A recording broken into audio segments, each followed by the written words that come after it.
dari santri-santrinya itu. Ini fakta.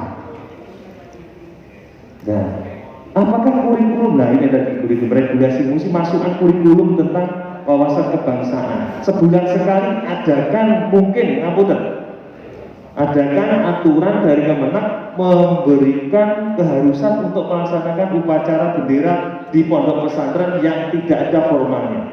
Saya yakin yang ada SMP-nya masih melaksanakan itu. Tetapi yang tidak ada SMP, tidak ada pendidikan formalnya, faktanya tidak kami temui bapak-bapak ibu sekalian. Jadi saya mengajak ada tindakan nyata setelah acara seminar ini, bagaimana kita membentuk karakter dan membentuk yang tulungagung anak-anak muda yang katanya rentan terpapar. Nah, gitu. Jadi sekali lagi, mungkin dari pengalaman tadi, saya dulu di Bali, Bapak, 2003, Bali pertama saya mengalami Ambrosi, Imam Samudra itu, saya kebetulan jaga tahanannya. Ambrosi ditahan di Polresta Denpasar, saya menjaga tahannya. Imam Samudra itu tidak mau makan jatah. Yang ditahan itu dapat makan jatah. Tidak mau Pak, haram. Betul Pak. Jadi makanan jatah itu tidak mau makan, dikirim oleh keluarganya tiap hari. Saya saksi hidup tentang Imam Samudra dan Ambrosi.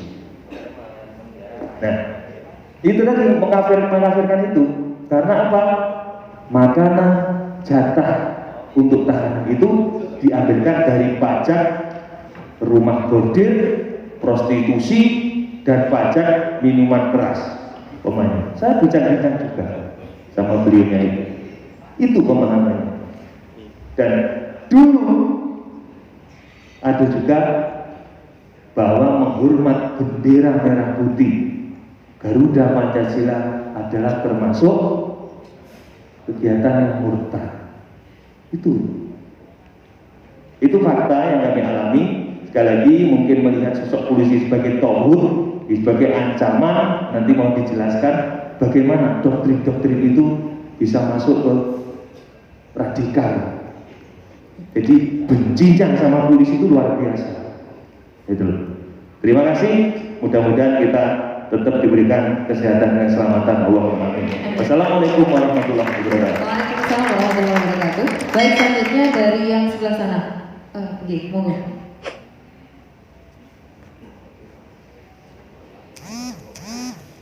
Mohon dipersingkat ya Pak Ifaim. Assalamualaikum warahmatullahi wabarakatuh. Waalaikumsalam. Terima kasih waktunya dari penyuluh kota. Yang kami tanyakan Bapak dari aparat tadi disampaikan bahwa paham-paham terorisme atau radikal ini sudah, khususnya tentang dakwah, tadi sudah merambah ke ranah politik TNI Polri.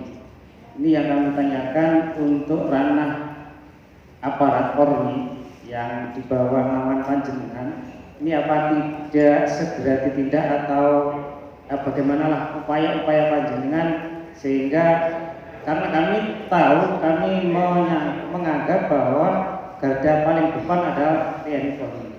Itu yang kami tanyakan. Kemudian yang kedua dari Mas Sahrul, tadi disampaikan sangat mudah sekali mengajak mahasiswa. Ini kami minta dikasih bocoran sehingga kami bisa mengantisipasi, karena di Tulungagung ini jelas sudah ada universitas yang besar dan dari para penyuluh ini juga banyak yang bersinggungan dengan mahasiswa. Terima kasih. Assalamualaikum warahmatullahi wabarakatuh. Waalaikumsalam warahmatullahi wabarakatuh. Kita tinggal bertanya dulu ya, nanti kita akan buka di termin berikutnya. Dipersilakan lebih dahulu untuk yang pertanyaan pertama dari Bu Nova. Ini kepada Mas Harun. Iya, yang berkaitan dengan ini kira-kira perjalanannya ke Suriah ini gimana sih?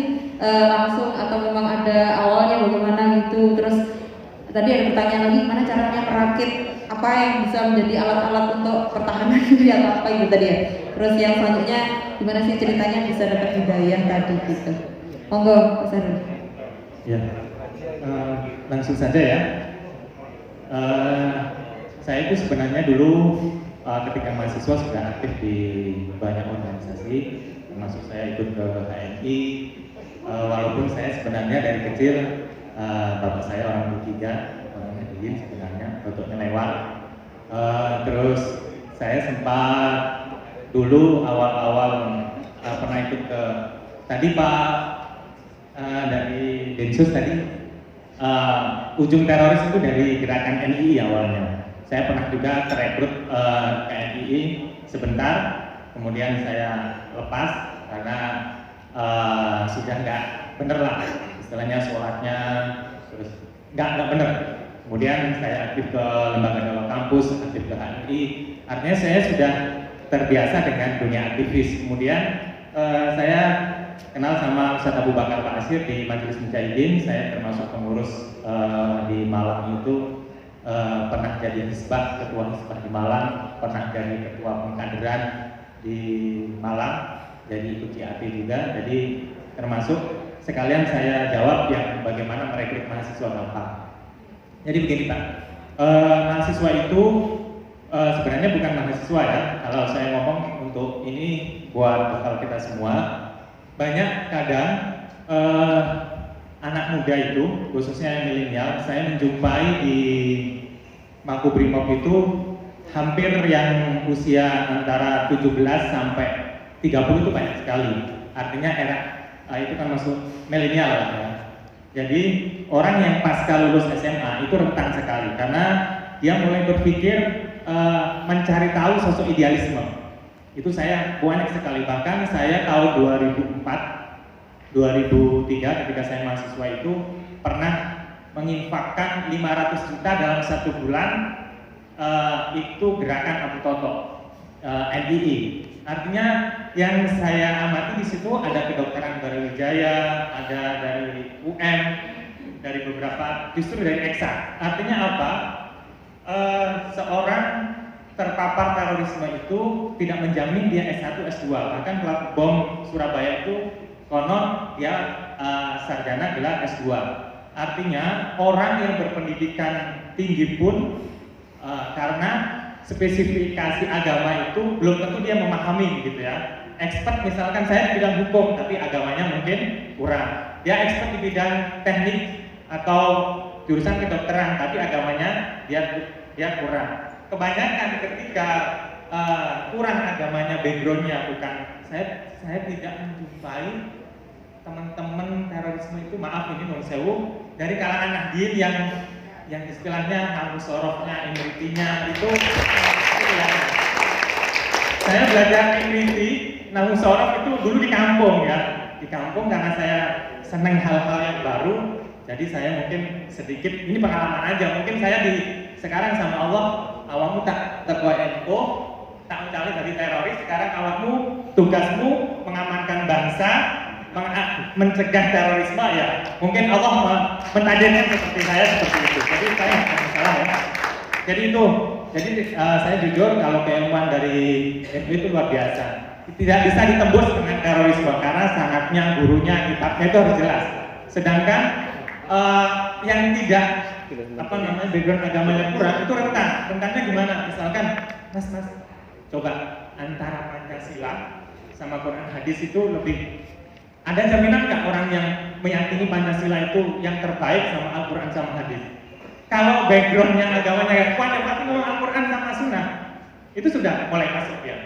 Jadi orang-orang yang umum terus dikasih pemalam yahkum faulaika humul kafirun zalimun fasikun, itu ayatnya yang mujarab ya untuk menyerang. Cuman tafsir-tafsir dari Al-Quran kan tidak semutlak apa terjemahnya yang sesuai dalam Al-Quran itu kan, artinya nggak semata-mata dia kafir, fasik, itu kan ayat itu mungkin Pak Yai nanti ya, yang artinya kalau bagi orang umum dia nggak kuat di bidang agamanya, termasuk sisi keharmonisan rumah tangga yang kurang harmonis, dari misalkan dia kurang kasih sayang orang tua, dia mencari jati diri, itu mudah sekali rentan.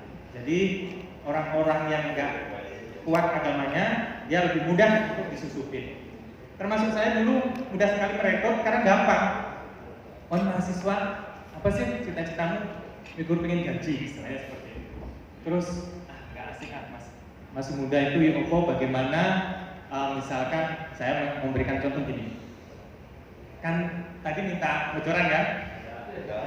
Dulu itu pemerintahan ketika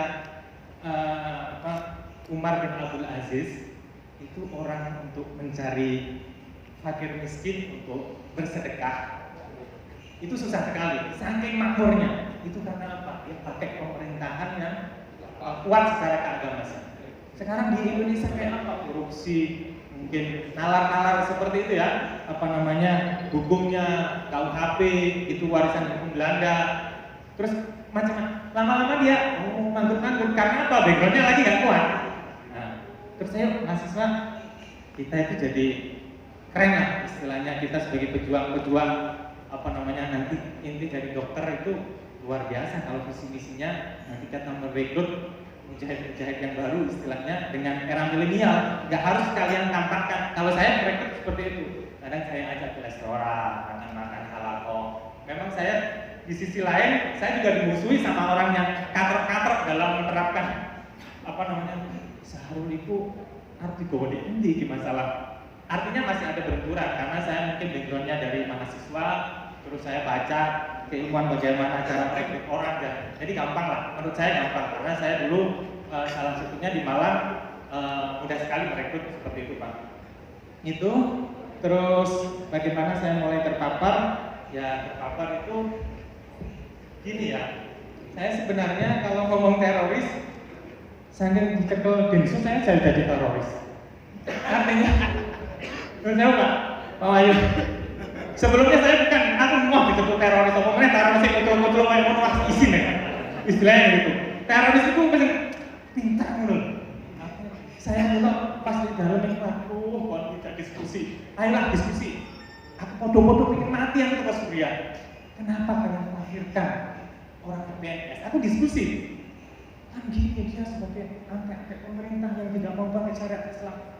Masa itu dikafirkan? Kalau artinya mereka itu sudah nggak tahu pokok kafir, dalilnya seperti ini. Togut kan tadi ya, Togut itu memang walaupun background karena Nahdien itu loh, mungkin ono rime. Kalau Nahdien itu gini Pak, yang saya pelajari dari kecil, pokoknya uang maca syahadat la ilaha illallah, butuh sawu sak pira kok dipucak-pucak neraka mlebu surga. Ya kan? Simpelnya seperti itulah, simpelnya enggak aneh-aneh lah. Walaupun aku belajar Togut, ya aku ini komunitas Togut. Tapi sisi lain, masuk sih adik ipar itu polisi Pak. Adik itu bidang negeri juga, PNS juga. Terus adik dari istri itu tentara. Masa saya ngafir mau dulur-dulur dewi lah. Istilahnya, bolehlah. Aku memang pengen istilahnya. Aku sebenarnya waktu itu pengen mewarnai dan di aktivis mujahid itu sing keren gitu loh. Cuman gara-gara aku lola di Suriah, kemudian ditekel Pak. Nah itu aja mungkin ya. Terus saya dalam Pak, terus saya pas awal-awal dicekel itu, saya tuh bisa apa lah, aku cekel ya, membesarkan hati. Aku di dalam ketemu kocok-kocok kayak aku misalnya, aku bisa diskusi, bisa mengkonsep Islam ini Indonesia di open. Sebenarnya kan, awalnya walaupun sedih gitu ya, menghibur diri Pak ceritanya. Walaupun rotok di burgol istilah itu, artinya bisa apa lah Bang Joko untuk diskusi. Tapi di dalam aku, ya itu, wah rolongnya nggak emoh nih. Istilah aktivis kalian di sini. Mohon saya Pak, bacaan Qurannya teroris itu masya Allah. Aku tuh pokoknya aku nggak itu bisa lah Pak, tapi lah kalau aku yang di saya untuk beneran aku lah. Pun saya bener Pak, terus nggak gorok. Mungkin saya aja ya, satu-satunya aja mungkin. Tapi ya istilahnya ya seperti itulah, baru belajar terus mengkafirkan saya NU dikafirkan. Saya Kiai Muhammad Kiai siapa Maimun Zubair itu dikafirkan padahal melahirkan hafid Quran yang dia dakwai luar biasa sebenarnya. Si dikafir aku dikafir. Aku ngomong ini, kadang-kadang aku juga keluar taring. Aku loh anak bujuku tak tinggal di Suriah tiap hati. Bisnisku hancur di Suriah, aku sekarang dipegang Dinsus. Aku foto-foto dari tahanan, kau kafir no. Tak kok pelan, kau disopo kan? Bener itu Pak. Kadang-kadang logika itu dipakai. Oh, tak belum ISIS lahir, aku sudah dari ISIS dan perang di sana. Kalian masih mengkafirkan aku gara-gara masalah ISIS. Istilahnya kadang-kadang kau mujahid, aku yang mujahid. Artinya harus punya PD seperti itu. Itu masalah tadi ya Mbak ya, tentang bias-bias itu. Saya ngomong tadi, saya sebenarnya nggak terlalu jadi bibit teroris, cuman stempel itu kandung aku walaupun saya ngambangan jadi bibit teroris. Dan sekarang aku harus menyuarakan teroris itu ada. Karena dulu pas saya mahasiswa, saya juga benci Densus 88 itu omongan, penggalian nempel. Bener ini Pak? Bener, saya pun benci ini minta ampun. Tapi ketika saya tahu di dalam virus mengkafirkan orang tua, bahkan Mas Hirul tadi juga cerita seperti itu kan apa namanya, otaknya saya kayak ngedengkol apa istilahnya seperti itu. Jadi bolehlah apa namanya, tapi Islam itu bukan seperti itu. Jadi apalagi ada fatwa, saya dari Suriah, dulu ketika jihadlah walaupun dengan pisau dapur, ya no, efeknya fatwa itu jihad dengan pisau dapur. Artinya makanya ono apa penusukan di masjid dulu di Cirebon ya. Logikanya orang muslim ditusuk di masjid. Logikanya jihad itu di istilah itu. Ini apa kuat? Menurut saya, bom Makassar yang di kemarin yang terakhir itu meledakkan diri. Belajar jihad, masa yang ngono tuh? Apa istilahnya? Apakah setelah itu banyak mayoritas di Makassar itu berbondong-bondong masuk Islam, kan? Enggak ada. Efeknya apa? Efeknya dia mencoreng Islam yang rahmatan lil alamin. Saya kira seperti itu. Terus ini cuma waktunya ya, aku harus kejar-kejaran. Melihat sosok polisi ini yang berseragam gimana? Sosok polisinya dia pasti togut. Jelas tahu. Ya saya ngomongnya akan terus terang ya. Bahkan dulu saya sempat bias-biasnya itu, walaupun saya nggak mentogut-togutkan di kampung saya itu, saya sholatnya biasa seperti di masjid. Kadang ada TNI Polri jadi imam, enek TNI lah, polisi waktu itu nggak TNI.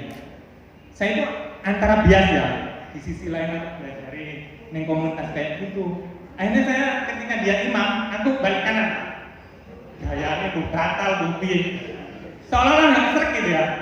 Tapi kalau bagi mereka ya wis mantap itu togut istilahnya seperti itu. Bahkan sholat ke Masjid Tiror katanya, masjid yang dibangun pemerintah itu nggak boleh Pak.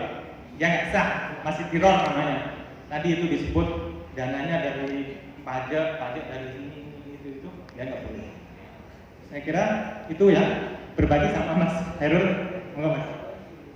Iya, masih di pertanyaan yang sama, gimana sih memandang Pak polisi ini yang berseragam begitu Pak? Tentunya ada perbedaan besar ya. Dulu ketika saya masih di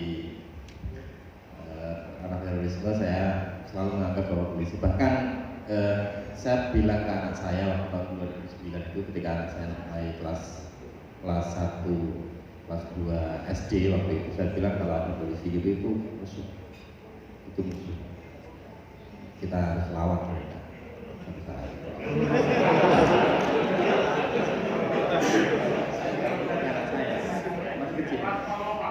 Karena itu mereka itu musuh kita harus lawan mereka dan kalahkan mereka saat itu. Jadi saya menganggap bahwa polisi itu Ansarut Tauhid, mereka yang penolong Tauhid itu hilang selain Allah, yang disembah selain Allah, dan Ansor itu penolong. Jadi yang berada di depan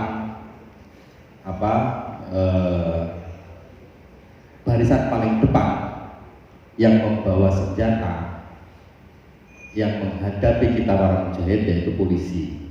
Selain itu kan di belakang.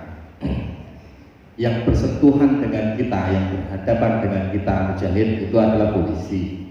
Maka itu adalah musuh paling utama yang harus diselesaikan dengan cara apapun. Mampunya menusuk ya menusuk, mampunya bom ya bom. Tetapi ada perbedaan, memang ada perbedaan besar langkah yang diambil. kita bisa lihat bagaimana JI, Al-Qaeda dan sebagainya itu tidak mentargetkan polisi. Kenapa? Karena mereka mencari target yang jauh lebih besar, yang bisa menggetarkan dunia. Target mereka jauh lebih besar. Kalau yang kecil-kecil seperti itu hanya akan membuat target besar ini terganggu minimal terganggu. Nah, teroris murahan seperti saya menganggap bahwa target-target kecil itu nggak apa-apa dijalankan. Itu perbedaan. Nah, termasuk ISIS dan sebagainya itu selalu mentargetkan polisi dan sebagainya di jalanan seperti itu. Tapi alhamdulillah hari ini saya telah berbalik. Pak polisi jangan ya. Sudah beda lagi ya Pak ya pandangannya terhadap yang berseragam polisi gitu. Sudah beda lagi, kawan. Kalau dulu musuh, sekarang kawan gitu. Baik, terima kasih. Ini masih menyambung dari pertanyaannya dari Polsek Bandung tadi, bahwa kalau misalnya kan sekarang ada sisi satu polisi satu desa begitu. Terus kemudian satu desa satu polisi sama aja ya. Nah, ini Pak, kalau misalnya kan berbaur dengan masyarakat banyak ini, kalau misalnya ingin tahu ini kira-kira ini teroris enggak kayak begitu ya Pak ya tadi ya. Nah, ini gimana gitu untuk kira-kira ciri-cirinya supaya dia ini kan sudah diawasi langsung dari polisinya, tapi kan karena berbaur dengan masyarakat banyak kan tidak tahu ini teroris enggak sih, ini termasuk kelompok mereka enggak sih, ini kelompok yang bagaimana gitu, gimana Pak? Kira-kira mungkin jadi pengalaman langsung mungkin dari sisi 88. Terima kasih. Ini sebetulnya pertanyaan yang gampang susah. Ya, karena gini, mereka ini belajar dari pengalaman.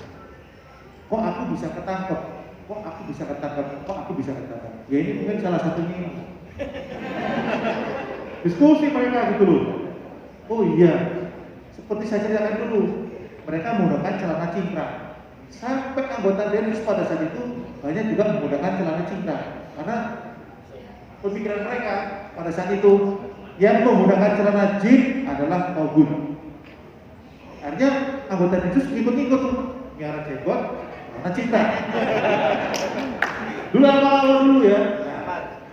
Saat ini mereka banyak menggunakan jin, celana jin, tidak cingkrang. Mereka banyak merokok. Akhirnya ada beberapa yang diikuti oleh anggota kami.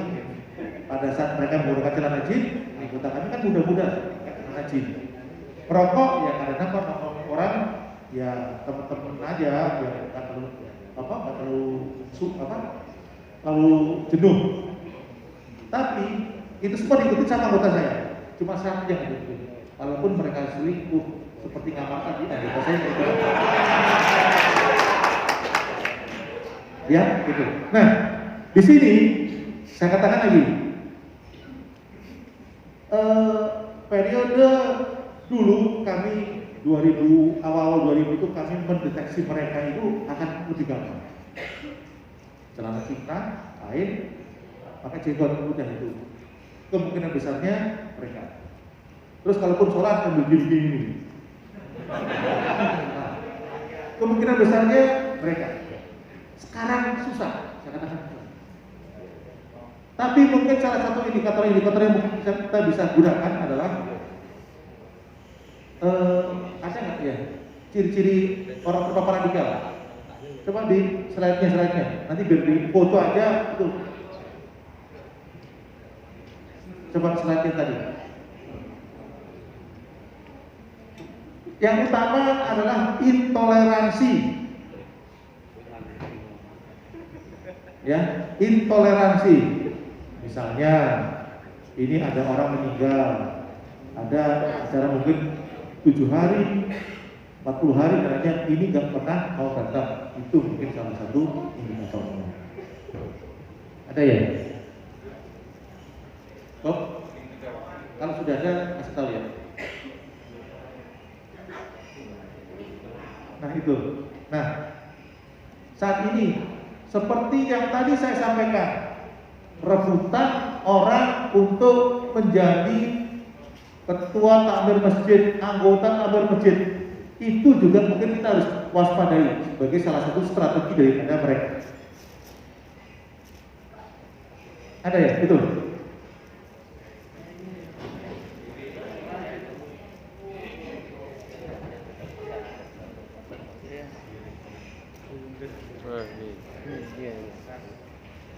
Nah ini coba tampilin aja. Kalau kita sebagai umat Islam untuk memuji Tuhan, tempelkan aja surat Al-Ikhlas sudah di situ. Nah ini mungkin salah satu yang mungkin bisa kita pedoman di sini. Misalnya mendadak ada sosial. Ini pengalaman saya dulu pada saat kita nangkep pelaku bom di Medan. Anaknya itu kelas 2 SMA, tiba-tiba mulai dari kelas 3 SMP itu hobinya adalah sholat subuh berjamaah dengan jarak 20 menit dari rumahnya menggunakan motor. Orang tuanya senang orang tuanya. Tapi semakin lama anak itu semakin banyak di kamar dan asik dengan dunianya. Akhirnya jadi pelaku bom di gereja di Sulawesi, Sumatera Utara. Menghabiskan waktu dengan komunitas yang dirahasiakan. Ini mereka juga contohnya itu. Nih, pada saat mungkin kemarin wajar loh kita punya pilihan yang berbeda. Pilpres Pak Jokowi sama Pak Prabowo, wajar. Tetapi waduh, ekor-ekor daripada itu semua itu Pak Jokowi PKI lah, segala macam. Katanya Jokowi mimpin sholat aja disalahkan, bacaannya nggak benar, serah karuan. Ya itu. Memutus komunikasi dengan orang tua dan keluarga, salah satunya dari beliaunya itu tadi. Ya Rul, ya. Dulu saya nggak berani seperti itu, sekarang wah tos. Menampakkan sikap dan pandangan keagamaan yang berbeda dengan masyarakat pada umumnya. Nah ini, tempelkan aja ini. Nah ini kenapa saya minta difoto semua, tolong dipedomani. Terus terang, untuk mendeteksi yang di bawah-bawah itu kami terus terang, kami tidak mampu karena keterbatasan personel. Monggo, nanti salurannya jelas. Dari sini mungkin Pak kepada dari ulama Kantipmas kepada Babin Kantipmas sampaikan ke Kasat Intel Pak Kapolres. Gak apa-apa, kira-kira ini bagaimana? Karena ini ceritanya ini cerita. Jadi ada tetangga anggota saya itu ngotot-ngotot pengen ceramah di masjid wakaf keluarga anggota saya. Ngotot-ngotot sampai debat segala macam. Loh, ceritanya ada target kami kedatangan tamu yang menurut kami penting. Lah kok tiba-tiba, loh kok arah ke sini? Loh, akhirnya belok ke rumah orang yang ngotot-ngotot mau ikut ceramah di masjid. Ini salah satu indikator. Ternyata orang itu didatengin oleh orang penting yang berkunjung ke salah satu taksi kami. Nah ini jadi sekali lagi mungkin harus Babin Kantipmas harus mungkin lebih tajam lagi bagaimana menganalisa kenapa kok misalnya di satu daerah tersebut ada rebutan menjadi takmir masjid atau menjadi anggota takmir masjid saja. Karena nantinya mereka akan akuisisi itu, akan mereka ambil paksa itu. Jadi betul, ajaklah para ulama Kantipmas harus tanggung jawab nih, harus mengisi masjid. Bangun masjid gampang, cuma mengisi masjid yang susah. Kira-kira setuju nggak? Nah, jangan sampai masjid yang dibangun oleh NU itu waduh akuisisi oleh mereka. Udah kalau dari situ udah jadinya apapun mereka lakukan untuk itu, minimal sebagai tempat mereka berkumpul dan lain-lain. Ya, jadi mungkin ini tolong dipedomani. Terima kasih. Terima kasih, luar biasa sekali. Baik, selanjutnya masih ada satu ada dua pertanyaan yang belum terjawab. Yang pertama berkaitan dengan ini Pak, dari Pak Kapolres yang kaitan paham terorisme yang sudah mulai merambah di TNI dan Polri ini. Nah, kalau misalnya di ranah Polri sendiri ini upaya untuk membentengi sisi radikalisme ini kayak gimana gitu Pak?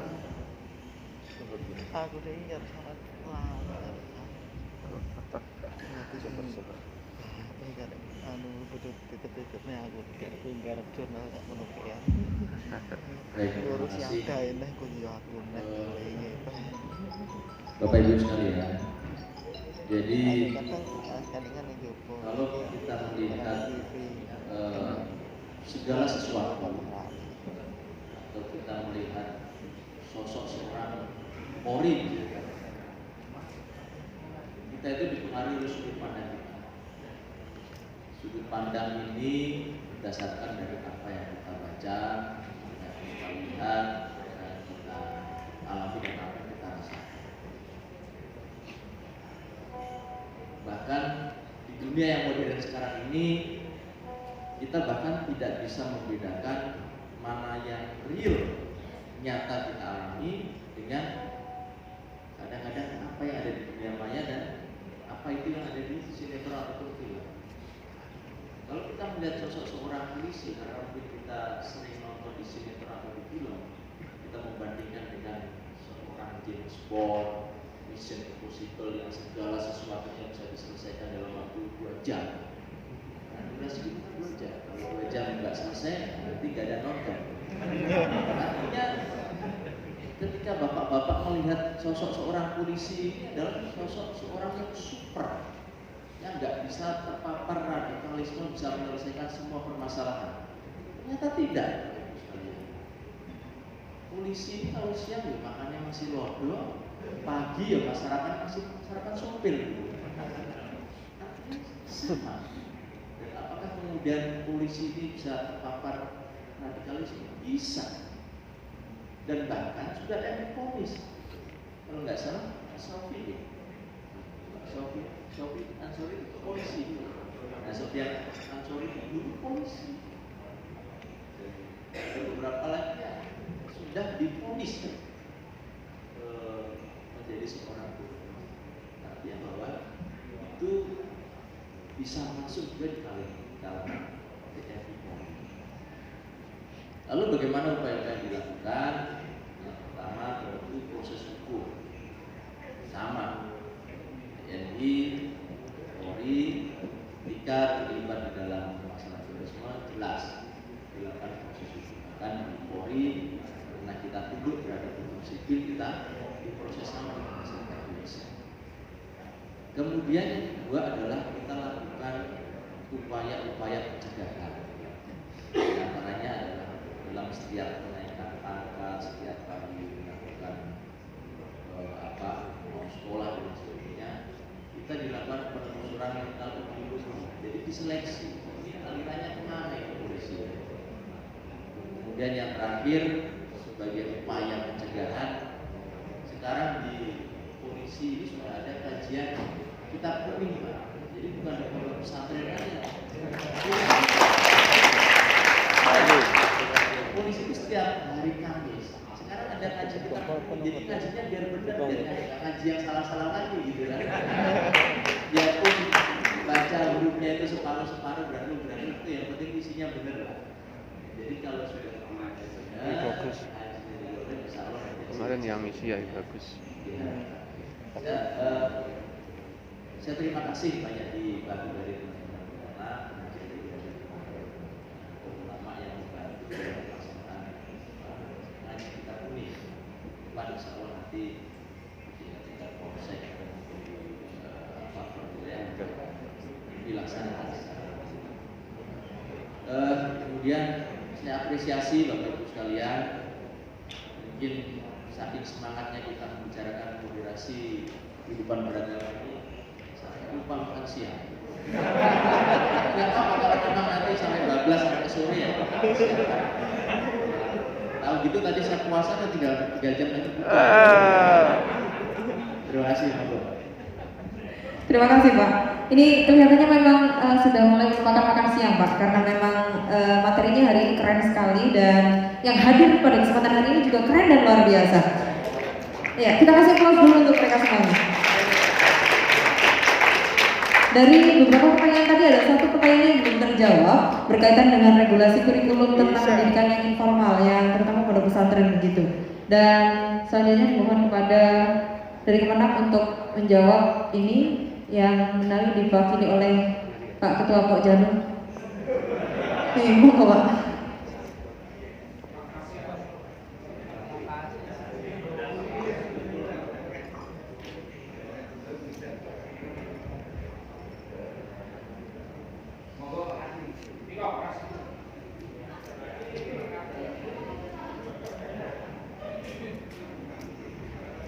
Nyun pangapunten Pak Pri.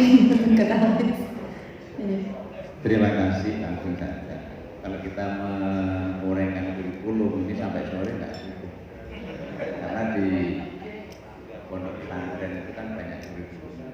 Ada yang mu'atalah, ada yang madin yang formal, ada yang salafiyah dan sebagainya. Ini nanti ranahnya seksi jadi konten. Insya Allah masukan dari Bapak kita terima dan kita lakukan pada sekolah kantor program, bukan dari Bapak Babin Kantik Mas Abdi, agar mati pondok pesantren di saat mereka masuk.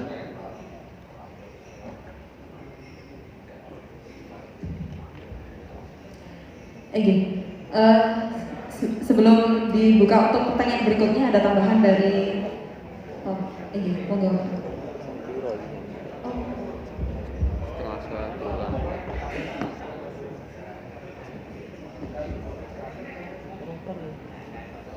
Nun sewu, tadi kalau kita bahas tentang kurikulum ya sampai sore nggak selesai, betul?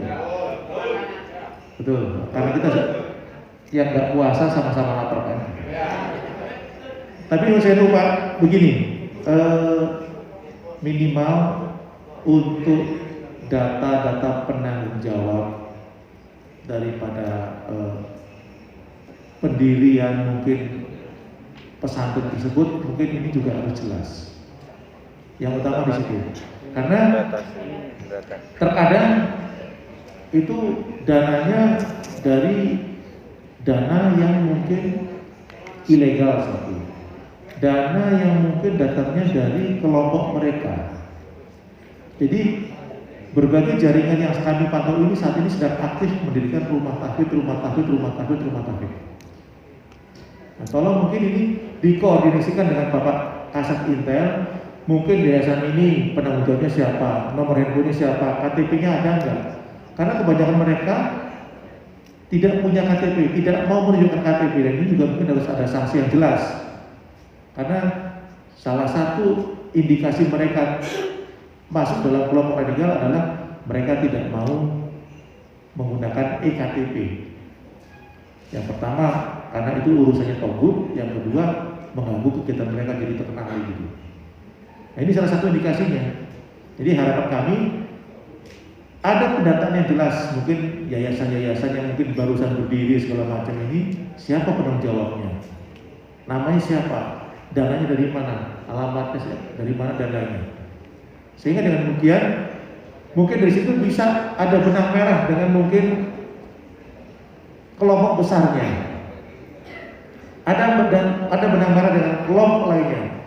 Karena saat ini seperti saya katakan tadi, jamaah Islamiyah yang dulu sangat eksklusif sekarang sudah mulai sangat membuka diri. Demikian, terima kasih. Terima kasih Pak. Ini masih dilanjut untuk dua penanya kembali ya. Ya, mohon ya. Sebentar. Ini sebentar. Ini mohon dua lagi ya. Mohon maaf kepada Pak Yai. Pak Yai.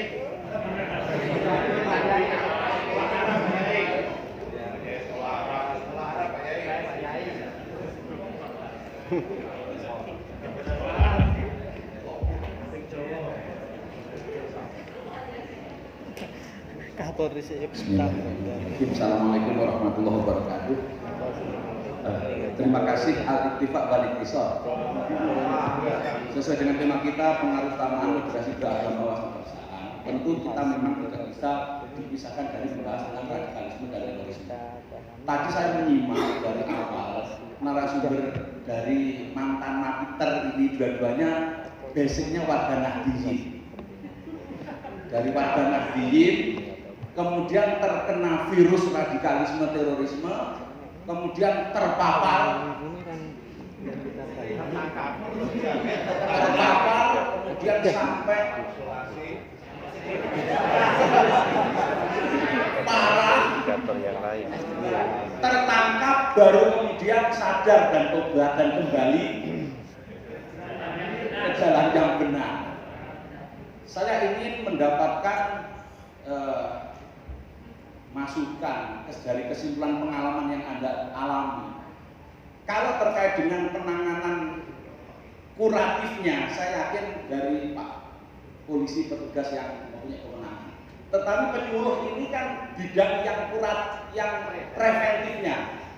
Lah, karena Anda warga Nahdliyin yang terkena virus kemudian sembuh, ini tugas kami adalah preventifnya. Bagaimana menurut Anda warga Nahdliyin atau warga bangsa Indonesia agar tidak terkena virus? Saya kita sebagai penyuluh ini pulang nanti tugasnya kan bukan kuratif, karena dari 88 kuratifnya. Tapi kita preventif ketika kita berdakwah ke majelis-majelis, ke jamaah-jamaah, ke majelis binaan. Itu kan tugas kita yang kuratif. Menurut panjenengan, Anda kan terlanjur kena virus. Jadi Anda kan harus, saya dulu terkena virus itu mulanya masuk melalui apa? Apa gebresnya itu. Nah ini tolong di-share kepada kami pengalaman saya dulu kena karena ini. Supaya tidak terkena, teman-teman harus menghindari yang seperti ini. Kan itu. Jadi tolong menurut Anda supaya kami warga Nahdliyin dan yang lain itu tidak terkena virus, atau setidaknya kalau terkena virus itu kebal. Itu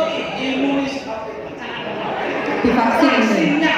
Vaksin radikalisme. Vaksin radikalisme itu Sinovac atau Yasin Bisri. Terima kasih. Assalamualaikum warahmatullahi wabarakatuh. Waalaikumsalam warahmatullahi wabarakatuh. Terima kasih Yasin. Selanjutnya, nih pertanyaan terakhir kita.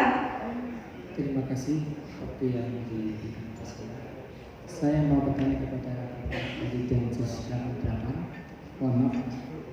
Di Tulungagung itu ada suatu lembaga pendidikan yang dimana taliknya itu yang didatangkan itu ustadznya khusus dari rumah seperti itu. Jamaahnya pun juga demikian. Jamaah Muslim tidak boleh dilarang, bahasa saya jarang yang menghadiri kajian-kajian di Nahdliyin.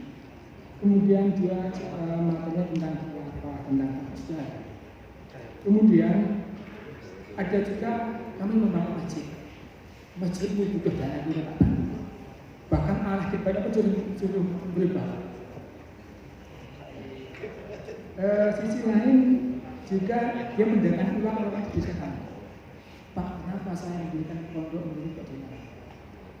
Saya bilang, saya menuju menjadi warga sini kok tidak pernah bersosial dengan masyarakat. Malah jamaah semua itu dari mengkafir-kafirkan orang kami. Saya bilang sama ustaznya itu, Pak, kalau sampai berani mengkafirkan saya sama tak dulu. Dia datang ke rumah saya. Itu benar. Kemudian ini masih berhenti. Sampai hari ini dikatakan sama saya dibunceng saya. Mohon maaf Pak Wales. Itu suatu saat bisa muncul lagi lebih besar. Kalau tidak seperti kami. Oleh karena itu saya mohon pada itu dulu tahun 2013 saya pernah ikut anti radikalisme dan terorisme di Hotel Tulip Surabaya. Sudah sampaikan kepada Ibtal Polda itu saya sudah tahu, tapi sampai hari ini belum ada titik temu, belum ada penyelesaian dengan kasus itu. Mohon ada tindakan. Terima kasih. Terima kasih Pak Irno. Ini pertanyaannya luar biasa karena yang bertanya adalah pendakwah yang keren ini dan juga Ketua Pok Jalur. Disilahkan kepada apa ini?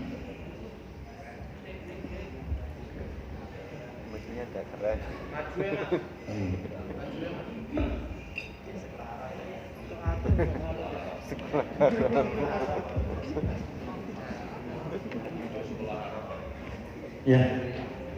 tentang Nahdien ya.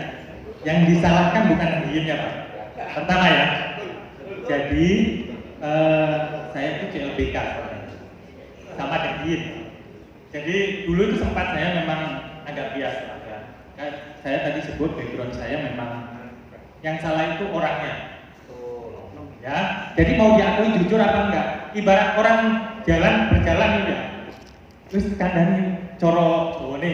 Le, ojo kon lawan arus. Istilahnya, lah coro Nahdien kok arusnya di belakang kanan, bener deh istilah. Iki menang sebelah kiri ya wis otomatis kan istilahnya gitu. Jadi Nahdien tradisinya luar biasa, sangat-sangat keilmuannya saya akui sangat apresiasi. Cuman memang kalau yang gablek ya istilahnya rentan sekali ya, itu pengaruhnya.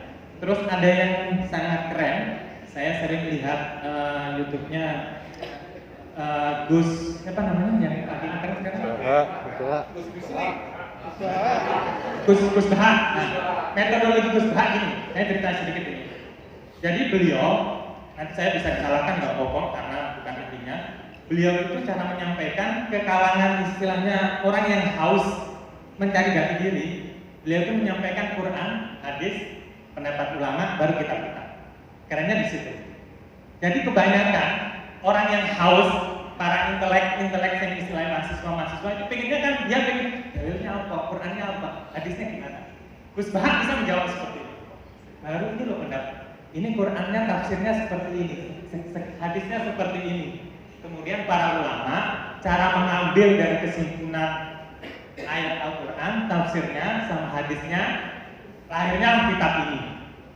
Yang dipahamin biasanya orang yang non sewi, kok kitabnya kok langsung seperti ini? Dia rujukan atasnya istilahnya kadang-kadang kurang nyampe.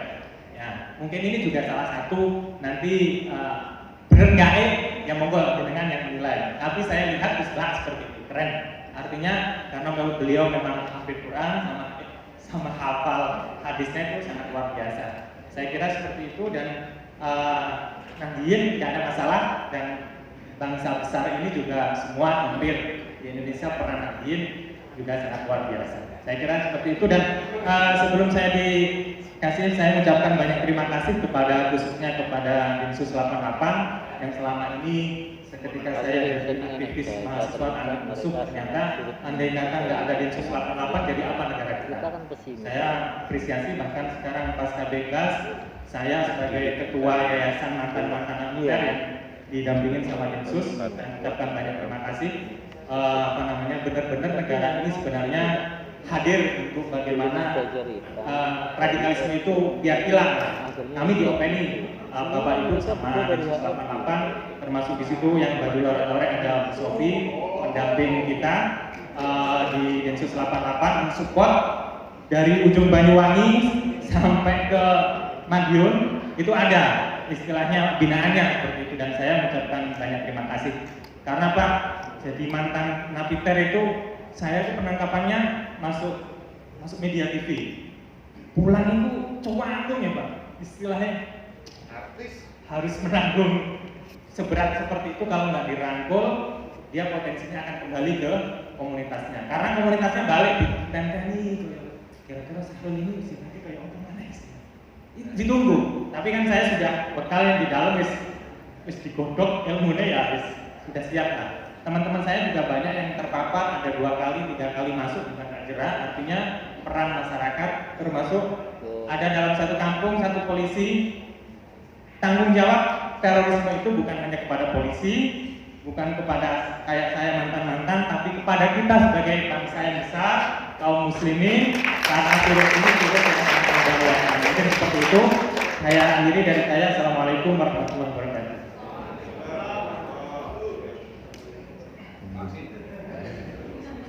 Nyuwun pangapunten Bapak Kiai. Sedikit tambahan, mungkin jalan saya untuk bisa kembali itu memang salah satunya yaitu barokah dari kiai saya. Saya dulu mondok di Kebun Sari Madiun di Mujur itu 3 tahun. Kemudian memang saya selalu pertanyakan ke Ustaz waktu itu, Ustaz, saya udah 3 tahun di sini, kok belum dikasih ngajar Quran, kok belum dikasih ngaji Quran sih, masih ilmu amat. Selama 3 tahun kan masih harus ilmu amat. Kapan Qurannya? Sudah cukup. Nah itu yang membuat saya agak canggung terus terang. Tetapi nah kemudian saya mencoba hal-hal baru, termasuk berkumpul dengan teman saya yang dari Darul Ulum Jombang. Ketika itu saya masih sanawi, kemudian beliau sudah kuliah di Darul Ulum Jombang. Nah, saya merasa cocok, bahkan kami berteman itu udah saya kapal, jadi setiap malam dimanapun kita selalu ngobrol sampai pagi, malam ngobrol sampai pagi, bahas tentang politik, tentang agama, tentang militer, tentang teknologi dan sebagainya. Saya lebih tertarik pada keberagamaan baru yang berbeda dengan apa yang saya dapatkan di pesantren. Ini dalam kelompok partai agama ini selalu membahas dan memandang politik dari versi Islam yang khas, berbeda dengan, karena memang masih jauh. Kalau di pesantren kan membahas tentang siasah itu harus sudah lama sekali ya, harus tinggi sekali baru bisa membahas itu. Nah di sini sudah ini, jadi seperti shortcut gitu.